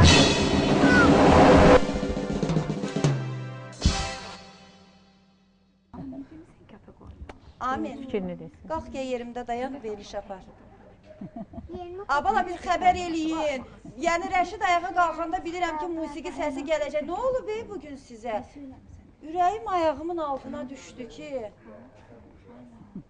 Amin. Su. Bəxtiyar, su. Üzr istəyirəm, hansı cizgi filmini izləyirsiniz? Amin. Baxırsan cizgi filmlərinə indi də? İndi yox da. İndi yox. Yaxşı, hər bir insan uşaq vaxtının bir xəyal, özünün uşaq vaxtının bir xəyalı olur. Yəni həmin xəyallarla böyüyür. Biz də cizgi filmləri altında böyümüşük. Bax, uşaqlıqdan hansı cizgi filmlərinə baxmısan? Ən sevdiyim Cedric idi. Aha. Nə bilim, Tom Jerry. Aha. Çox multfilmlərə baxmışam, nə belə. Bəs elə insan var ki, bizim bir qonağımız var idi keçən mövsümdən. Buradan salamlarımı göndərirəm. İndi hər halda izləməsə də bu vaxtlar işdə olur, kimsə çatdıracaqdır. Hardasa 30 yaşı var, ən çox vaxtını şahmat oynamaqla, bir də cizgi filmi izləməklə keçirir. Yəni, indi də qonaqlarımızla çox gözəl münasibətimiz var. Hardasa biraz salam sağ ol edib, hal-əhval tutanda da gecə saat 12-də bir də görürsən, bizim boş vaxtlarımız da orada olur da, girək sosial şəbəkədə dostlarımızla danışaq. Nə iş görsən, gedirəm cizgi filminə baxmağa. Ancaq soruşmamışam hansı cizgi filminə baxır. Böyüyün biraz, böyümək lazımdır. Ən çox sənə bir də elə səslər oradan, yəni musiqini birdən-birə vermə də, səysənlərəm, axı mənə də fikirləşmək lazımdır. Fikrim uşaqların yanındaydı. Aha, sualım yəqin ki, yadınızdadır.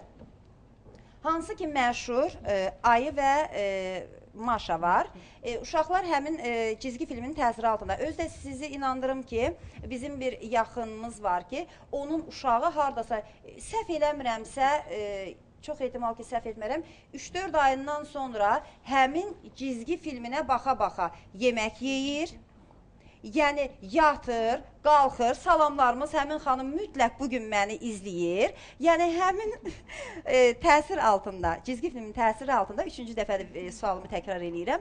Böyüyən uşaqları milli ruhda necə tərbiyələndirmək olar? Tofiqə xanım, buyurun, çünki siz elə verilişimizin əvvəlində milli tərbiyəni vurğulamışdınız. Xarici cizgi filmlərə çox baxan uşaqlar aqressiyaya uğrayırlar. Onlarda gecədə, bax, qorxu hissə mənə gəlir, gecə yatanda, yuxularında problem olur.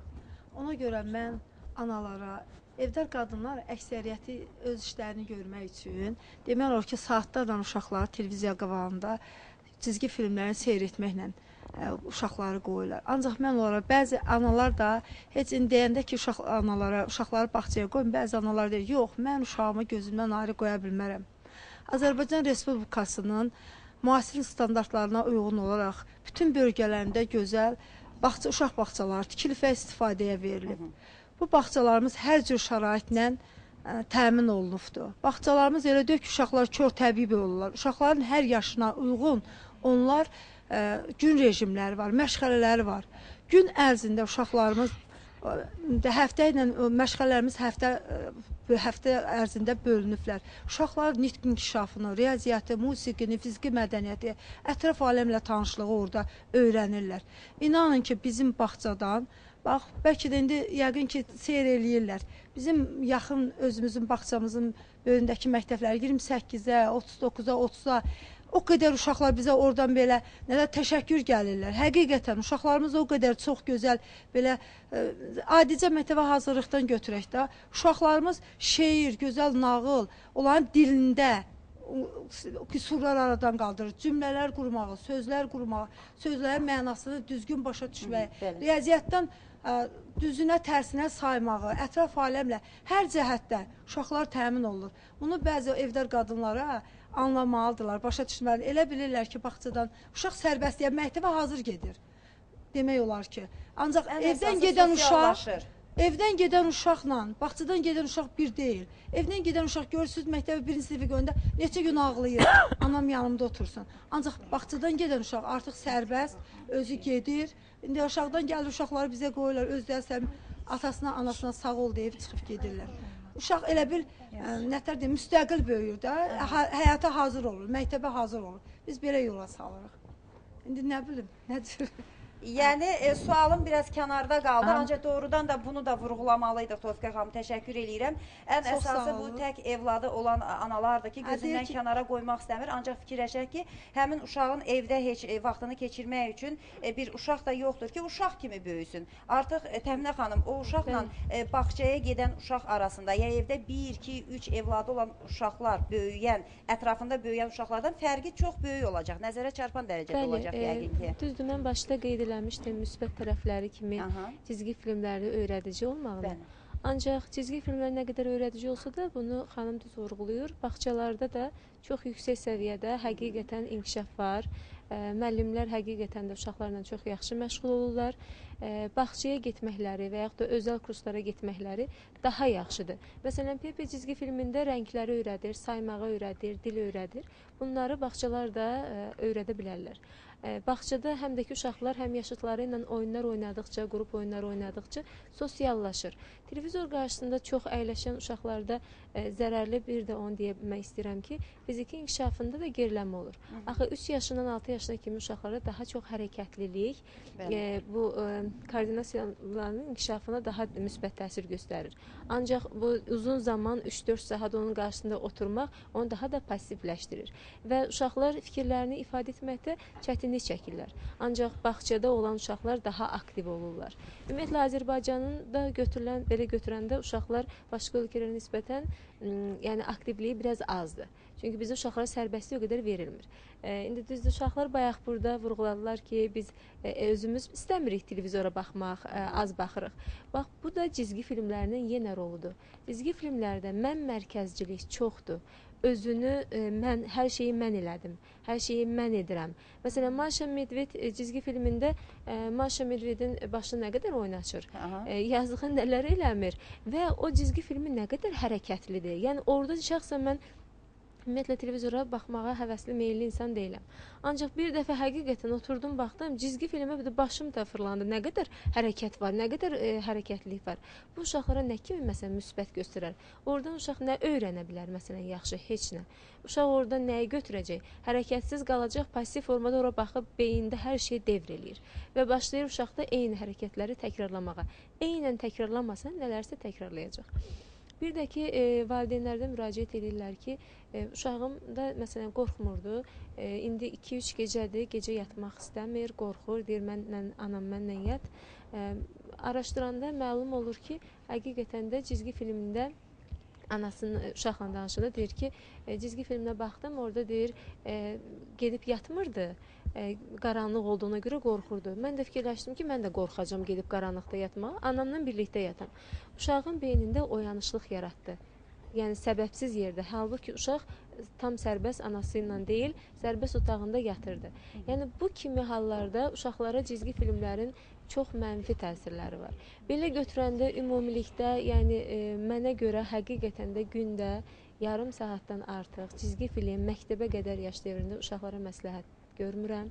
Valideynlər düzdür deyirəm, baxsınlar, valideynlər yanlarında əyləşsin, o yarım saatca əyləşsinlər.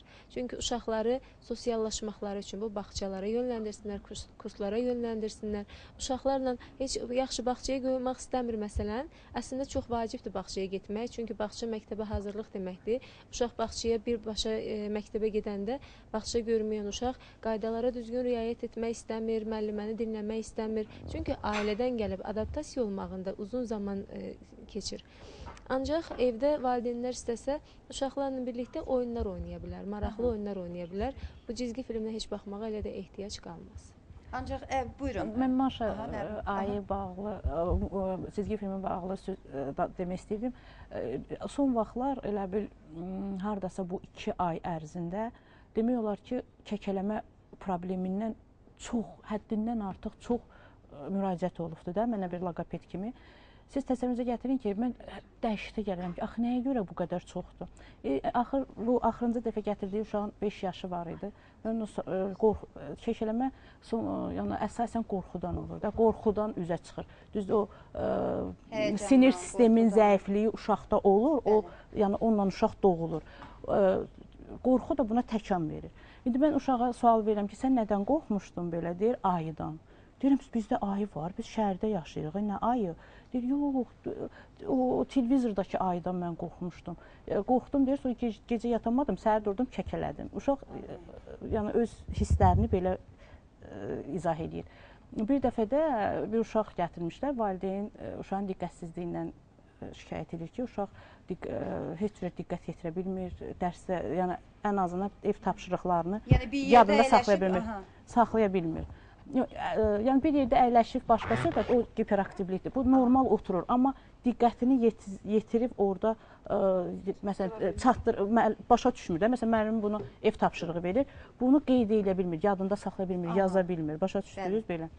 Uşağa sual verirəm ki, sən niyə belə eləyirsən? Deyir ki, oldu da, burada nə var ki, deyir, yaza bilmirəm də. Deyirəm, bənətər axı yazmalısan, anan istəyir ki, sən oxuyasan, yaxşı olasan. Heç Maşa deyir, oxuyur ki, görsəz Maşa nə istəyir, onu eləyir. İndi siz təsəvvürünüzə gətirirsiniz, uşaq, birinci sinifə gedən uşaq bu sözü qaytarır mənə. İndi bu nə deməkdir? Bu cizgi filminin təsirindən danışmır. Yəni, görün, nə dərəcədə təsir edir ki, buna? Bu uşağa nə qədər təsir edir ki, onu özünə tərbiyə modeli kimi götürür. Nətər deyim, ona oxşamaq, istəmək modeli götürür. Qorxu hissi bir tərəfdən, məsələn. Qorxu hissi bir tərəfdən. Bir də o, məsəl üçün, sinif müəllimləri, 1-dən 4-ə qədər olan müəllimlər çox vaxt şikayət edirlər ki, uşaqlar çox səhv eləyir. İndi birdən mən baxıram ki, necə səhvlər eləyir də. Məsələn, uşağın səhvləri diqqət yayınlığına görədirmi, yoxsa nitqi qüsuruna görədirmi? Çox vaxt baxıram ki, uşaqlar diqqətsizdirlər. Bu diqqətsizliyi, yəni nitq qüsuru o heç, o da var. Amma əsas diqqətsizliklərinə görə o səhvlər ki, dərsə çatdırmırlar, düzgün, yaxşı oxuya bilmirlər. Bunun hamısı, deyə bilmərəm, hamısı, müəyyən cizgi filmləri müəyyən dərəcədə öz təsirlərini göstərir ki, yəni aramla otursunlar qulaq. Mən belə danışım, uşaq otursun, mənə qulaq assın, fikrimi axıra çatdırım, o da səbri çatsın, onu qulaq assın. Uşağın səbri çatmır. Müəllimlər məcbur olur, cümlələri qısa-qısa deyir ki, uşaqlara o çatsın ki, çünki o qədər onlar o hərəkətə, o dinamikaya, cizgi filmlərində olan dinamika öyrənirlər ki, onların səbri çatmır ki, müəllimin aramla, sakit, uzadıcı cümlələrinə qulaq assınlar və yaxud bir neçə etapdan olan... Üzr istəyirəm, davam edəcəyik, ancaq bizim fasiləmizdən sonra, çox qısa fasiləmiz var.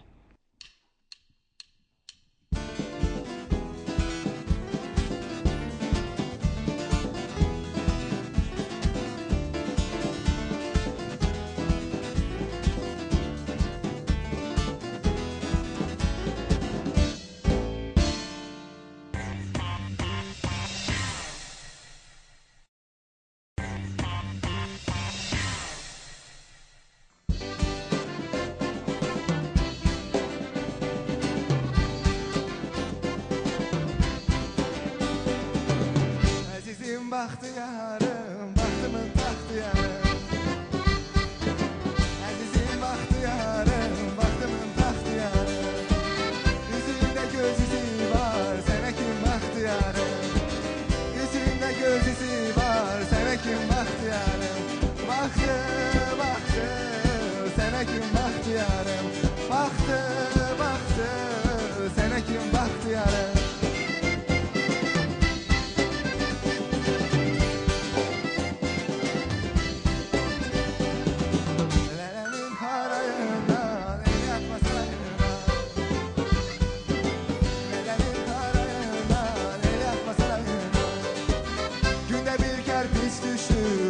Sarayına, günde bir kerpiç düşür ömrümü sarayına. Düşür, düşür ömrümü sarayına.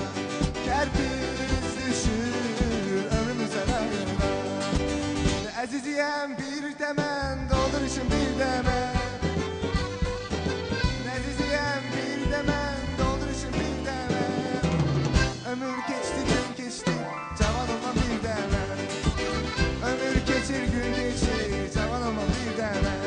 Geçti, geçti, cavan olma bir deme.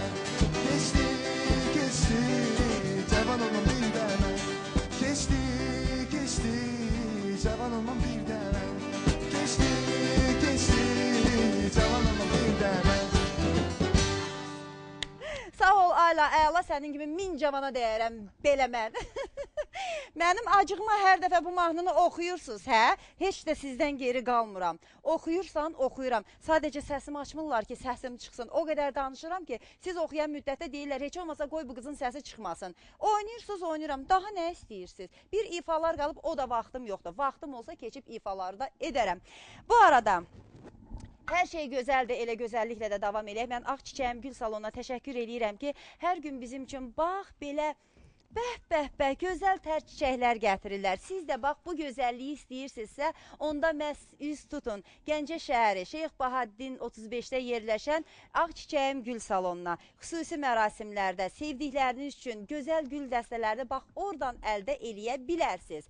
Əgər gözəl görünmək istəyirsinizsə, onda siz artıq Farmona kosmetikalarını ala bilərsiniz. Farmona kosmetikalarının tərkibində saçlara qulluq etmək üçün xüsusi şampunlar var ki, hansı ki, bax, tökülməyən qarşısını alır, şampunlar, ampulalar alıb istifadə edə bilərsiniz. Quru saçlar, kəpəkli saçlar, yağlı saçlar üçün xüsusi bitki tərkibli şampunlar var. Üzü dərindən təmizləmək üçün toniklər, gözaltı qırışları, üzdə olan qırışları, əldə olan qırışları hamarlaşdıran xüsusi kremlər, üzdə olan ləkələri, çivzələri tam müalicə edən xüsusi seçilmiş kremlər var burada. Ayaqda yaranan pis qoxuları aradan qaldırmaq üçün kremlər. Masaj etdirirsinizsə, bax, masaj üçün çox keyfiyyətli gellər və kremlər var. Nəzərinizə çatdırım ki, Polşa istehsalı olan Farmona kosmetik məhsulların Azərbaycandakı distribütoru AMC şirkətidir və Azərbaycanın bütün bölgələrinə çatdırılır. Çatdırılması isə pulsuzdur. Bu dəqiqə yığın, sifariş edin və genişlə məlumat alın.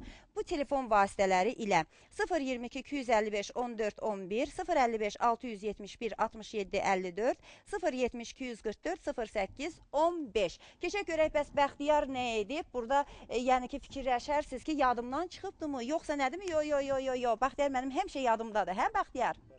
Salatımız artıq hazırdır. Necə gözəl görünüşü var o salatı? Bəli, salatı, yəni biz mətbəx salafanını qava yerləşdiririk ki, bunu axırda hər şey hazır olandan sonra bunu çörürük qaba. Mən qabı çıxarırıq, hə? Hal-hazırda, bəli, çörümüşəm. Gözəl. Burada bir yaxşı ifa lazım idi. Bax, orada başınız qarşı söhbətə bu salatı bir təmtəraqla ağzını açdığımız vaxtı. İndi də olsa olar. Gözəl.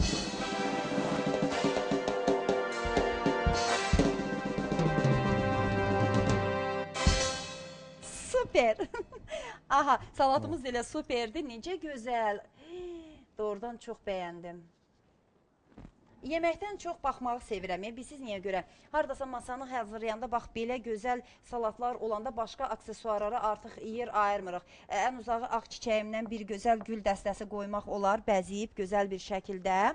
Yəni belə götürəndə çox elə bəzəkli gəlir bu dəstələr bizim üçün. Aha, tərkibini zəhmət olmasa bir də xatırladaq. Bişmiş kartof, bişmiş yer kökü, bişmiş yumurta, həm sarısı, həm ağı, şüyüd, göy soğandan istifadə elədik, konservləşdirilmiş, göbələkdən, göbələyə alt hissəsinə yığırıq. Yığdıqdan sonra isə Baxtiyar nə edəcək? Göy soğan, sonra marko, yer kökü, bəli. Dediyim kimi başqa bir qabda mayonezlə qarışdırırıq. Yenə də indi zövqə uyğun duzunu da vura bilərlər. Sonra isə bir qatına pendir, bir qatına toyuq döşün, toyuq döşü. Bəli. Yumurtanı sarılı, ağlı sürkəsdən keçiririk. Bəli, bunların hamısı sürkəsdən keçir.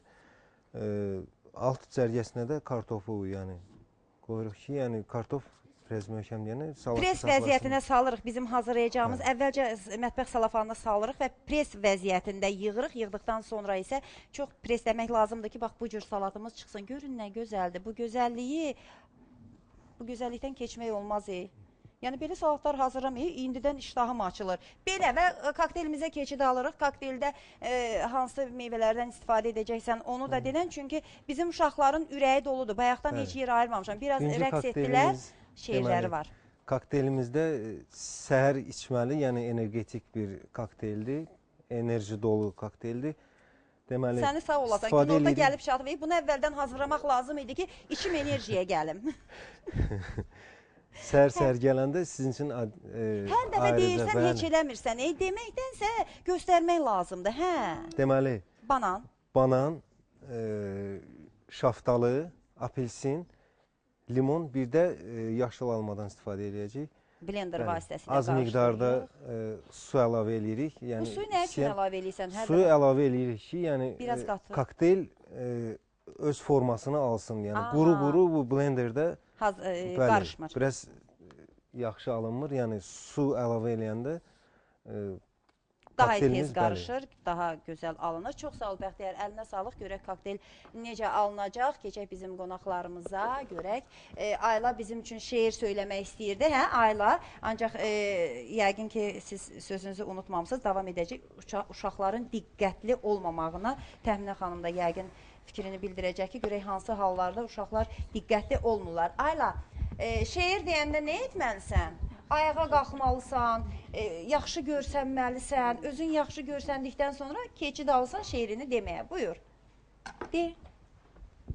Mənim atam qoymur çox moçiyə baxım. Ona görə də... Şeirdir bu.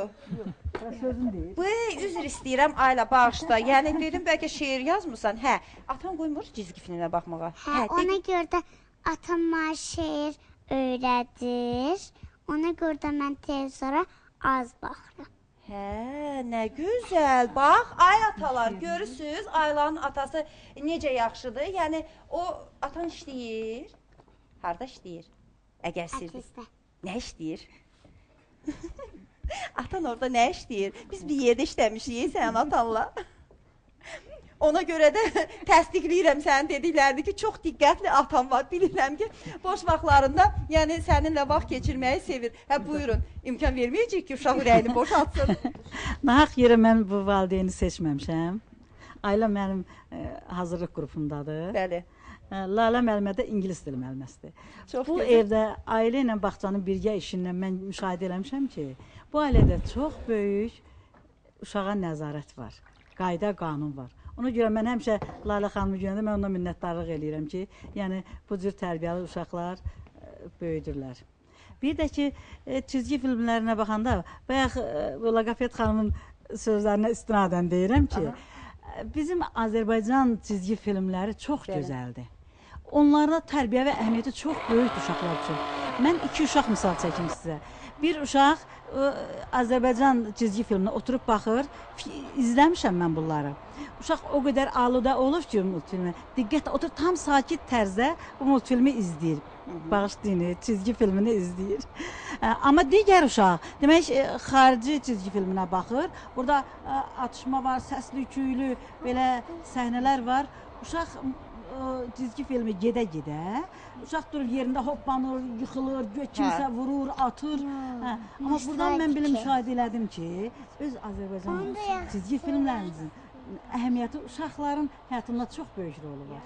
Doğrudan da. Düzdür, onlar illərdir yeni çizgi filmləri biz görmürük. Amma onların tərbiyə əhəmiyyəti böyükdür. Arzulayıram ki, yeni rejissorlarımız, prodüserlərimiz bu haqda fikirləşsinlər, uşaqlarımız üçün yeni çizgi filmlər. Yəni bu qədər əlimizdə olub, çəkmişik. Yəni bugündən sonra da çəkə bilərik, hansı ki bizim uşaqlarımız elə milli tərbiyəvi kökdə böyüyə bilər.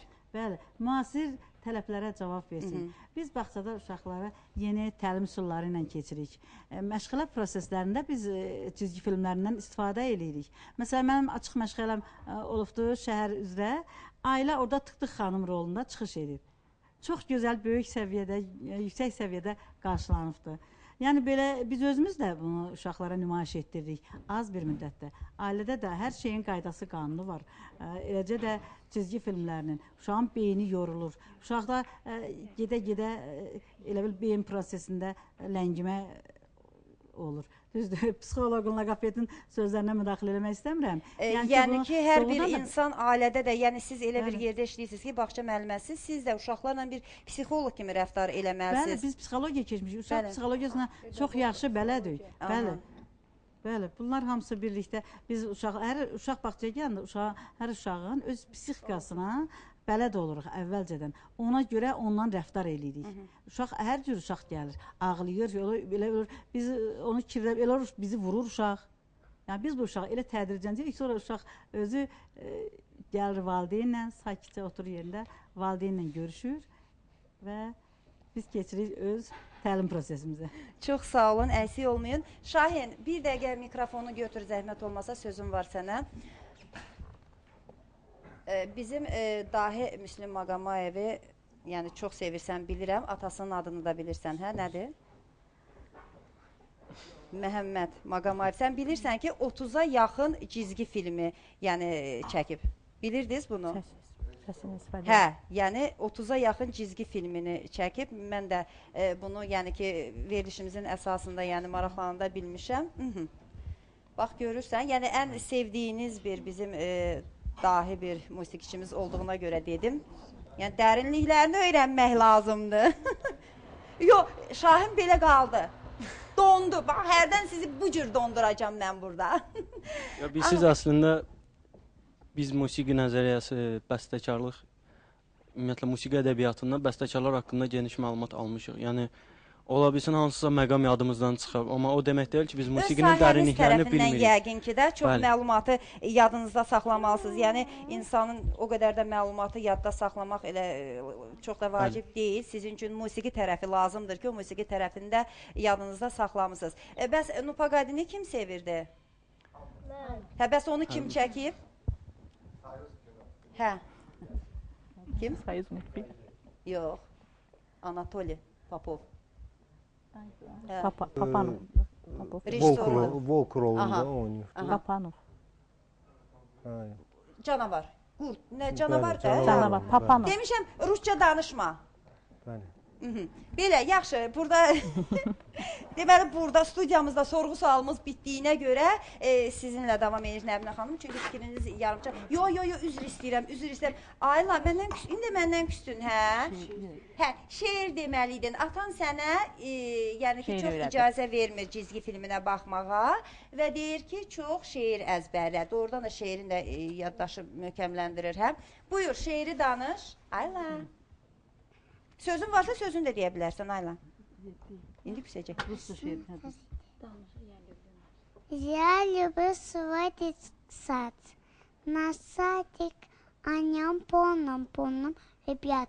Раз, два, три, четыре, пять. Пожалуйста, всех на сад. Çox gözəl. Ayla, Baxın, bu da üzr istəyirəm. Baxın, bu da uşaqların Rus multfilmlərinə, Rus cizgi filmlərinə, xarici cizgi filmlərinə baxmağının təsiri. Nəticəsi demək istəyir. Onda yaxşı, Doremo'dan. Hə. Dərsə gedən bir uşaq çıxdı buz üstə qoçaq, sürüşdü birdən birə, düşdü üz üstə yerə. Şax durub neynədi, buza belə söylədi. Sən nə yamansan ay buz, adam yıxansan ay buz. Az qalıb ömrün sənin, yaz gələr artar qəmin. Əriyib suya dönərsən, axıb çaya gedərsən. Gözəl, sağ ol, deyə. Aha. Hə, şeir var, de. Hələ, hə, buyur. Finger, where are you?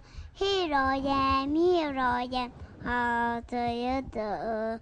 My finger, where are you?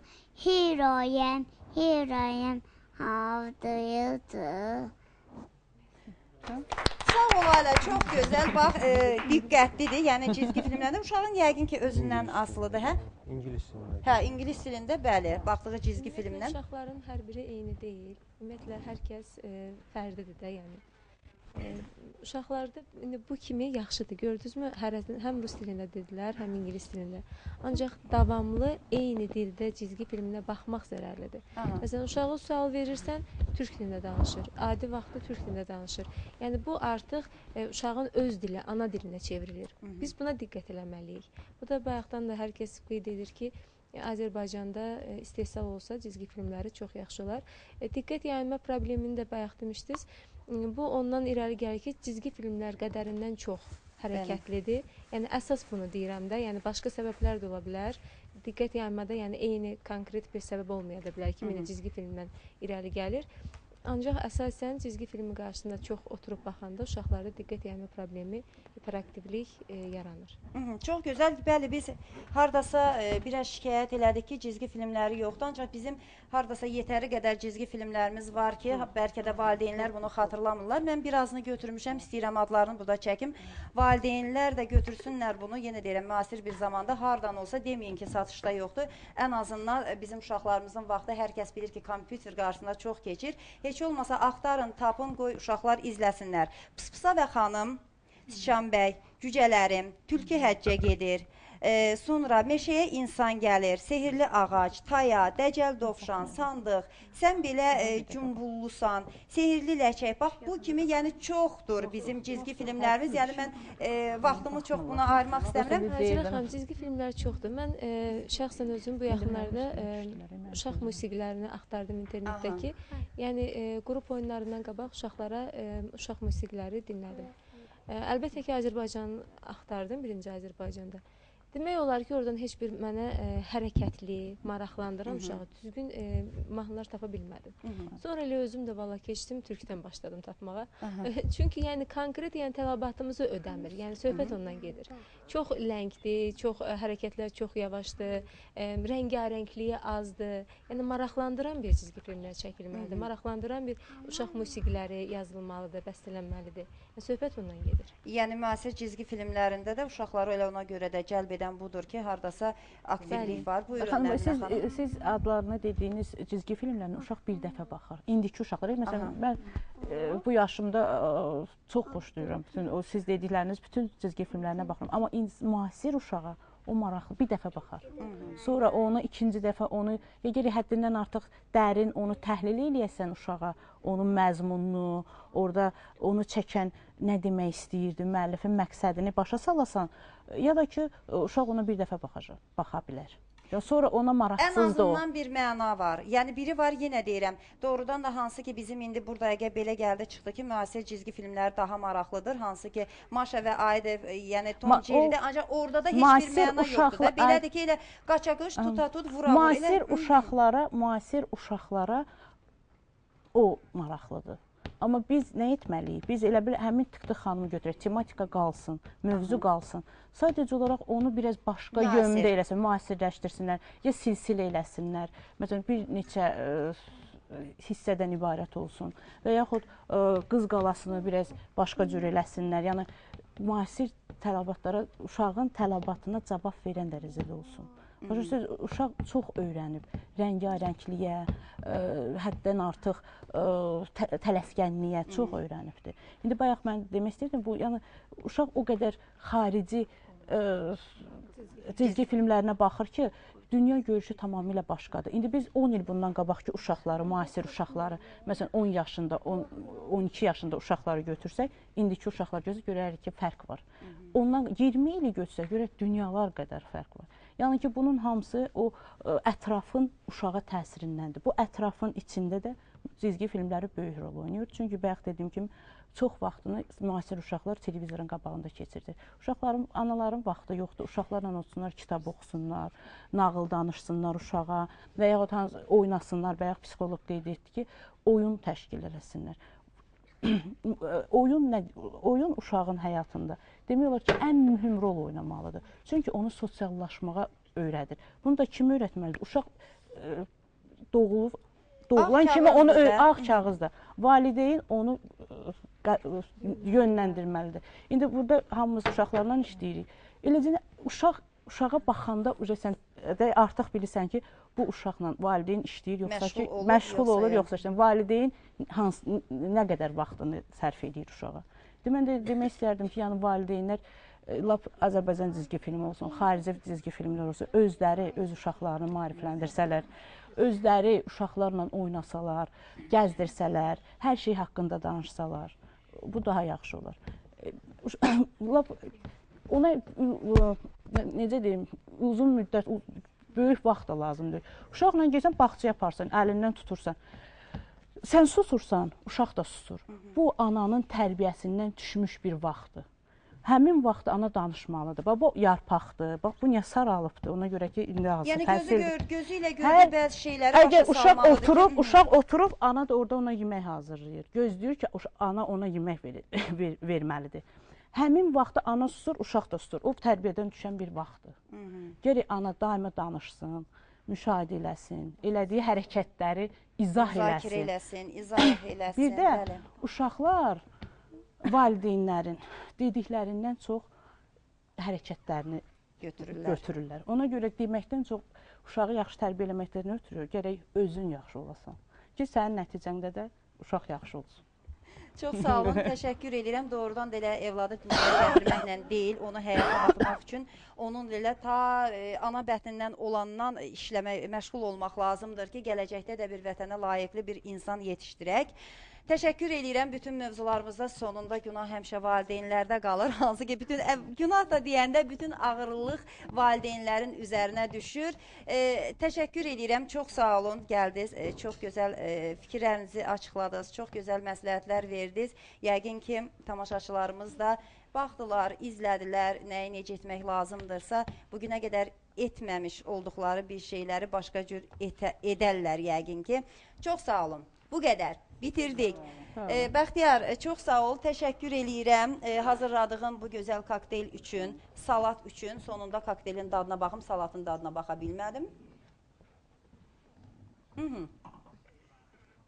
Ləzzət, çox gözəldir. Və bu qədər uşaqlar, təşəkkür eləyirəm, çox sağ olun. Bugün çox gözəl istirahət etdiniz. Sabah inşallah eyni vaxtda, bax burada, Touch Show-da görüşəcəyimizə görə bugünlük isə hələlik deyirəm. Ən sonda isə geyimimə görə Gəncə şəhəri Heydər Əliyevdə yerləşən Day Butik Qadın Geyim mağazasına təşəkkür eləyirəm.